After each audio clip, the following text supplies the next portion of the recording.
Have you ever laughed at a joke only to see the other person wince in silence? Could your quick wit be cutting deeper than you realize? Welcome back to my channel. In today's deep dive, we'll uncover the subtle pitfalls that lie beneath even the most well-intentioned humor, and learn how to keep our words playful without ever leaving scars. You'll discover how careless quips can erode trust, why the sharpest joke often lands on the softest target, and how cultivating emotional intelligence allows you to spread laughter rather than hurt. By the end of this video, you'll have a richer sense of when to hold back and when to let your wit shine, building connections instead of breaking them. True humor has a gentle power. It can bridge divides, ease social tension, and unlock creativity. But when we resort to sarcasm, mockery, or off-color jabs, our laughs become edged weapons. Those on the receiving end may nod politely, but inside they gather resentment, questioning whether every future comment will be disguised criticism. Over time, this dynamic crowds relationships. Friends grow cautious, colleagues withdraw, and the lightness you once brought becomes a source of anxiety. Consider the everyday workplace banter that starts innocent, teasing about someone's presentation style, joking about a manager's email typo, or ribbing a teammate for arriving late. The comic relief feels mutual, but often the teased party springs into a defensive posture, preparing a mental comeback or deciding to steer clear at the next watercooler chat. Meanwhile, the joker basks in the immediate laughter, unaware that each barb dims another person's sense of belonging. Emotional intelligence, or EQ, teaches us to sense these hidden wounds before we inflict them. When your humor springs from empathy, you learn to read facial cues, listen to underlying tones, and notice the shift in atmosphere. A single strained smile, a forced chuckle, or a momentary silence can signal that your witty remark landed wrong. Rather than barreling forward, a high communicator pauses, asks a soft follow-up, "Did that hit okay?" and adjusts on the fly.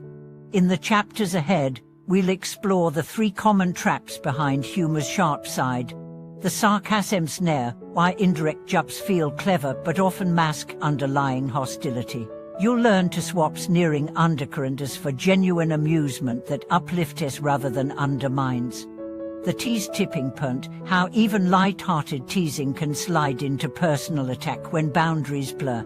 We'll map out the invisible lines that separate playful nicknames from painful labels. The safe target fallacy, what jokes aimed at harmless traits, appearance, family status, cultural background, are rarely as harmless as we assume. We'll replace them with fresh, inclusive humor that brings everyone along.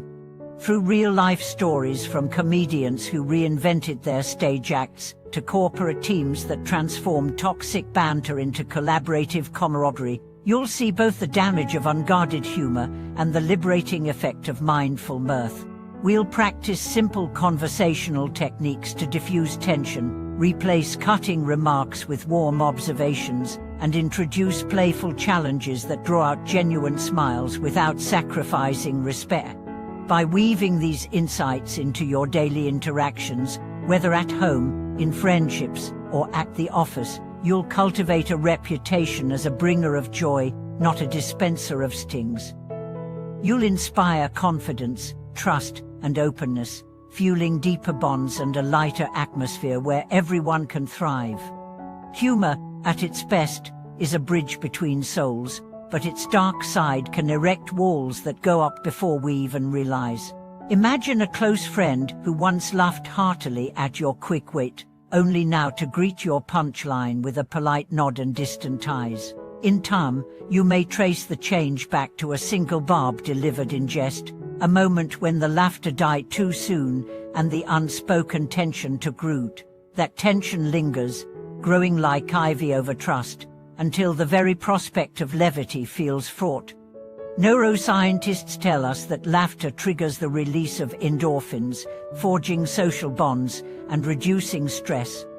But when a joke cuts too close, the same neural pathways that reward connection can invert, amplifying feelings of rejection and shame.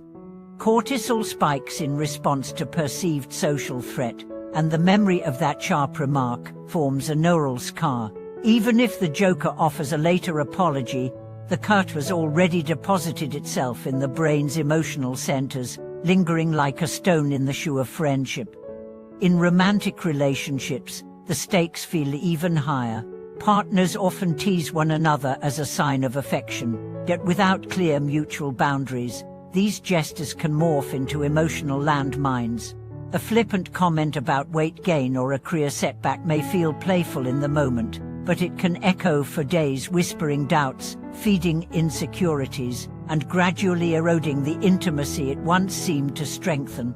Couples who learn to navigate humor with care discover that shared laughter builds resilience only when both hearts feel safe. Parenting, too, demands a mindful approach. Children absorb our tone and turn our teasing into the lens through which they view themselves. A child laughed off as the timid one may one day internalize that label, shrinking from challenges and retreating into self-protection. Instead, parents can foster a home where humor invites exploration, not fear, where gentle encouragement and playful curiosity replace the quick tease that punches downward. In the workplace, cultures of mockery often masquerade as team spirit, but under the surface, they breed disengagement. Employees who fear becoming the next joke hesitate to take creative risks and withdraw from collaborative brainstorming. In contrast, teams that embrace inclusive humor storytelling that celebrates shared experiences, light-hearted absurdities, and self-deprecating tales see spikes in morale and innovation. When a leader models this style, sharing a funny mishap of their own, it signals that making mistakes is human, fostering an environment where everyone feels free to contribute without fear of ridicule. Developing the emotional intelligence to wield humor wisely starts with self-awareness. Notice how your body responds when you anticipate laughter. Does excitement mingle with a flicker of guilt? Observe your audience's reactions. Does a smile flicker then fade? Do eyes crinkle with amusement, or do they narrow in guarded restraint? These signals are your guideposts. A practiced listener senses the subtle shift in tone, catches the vulnerable pause before the laughter, and chooses to temper the next quip or redirect the mood entirely. Skillful humor becomes a form of kindness. A witty remark that celebrates rather than isolates can uplift the weary or brave the tension in fraught moments. Picture a friend arriving late and apologizing profusely. Rather than quipping about their tardiness, you might tease them about entering the world's slowest time zone and then seg into genuine warmth. My life was dull without you, tell me everything. With this approach, you honor the relationship and reclaim laughter as an act of connection.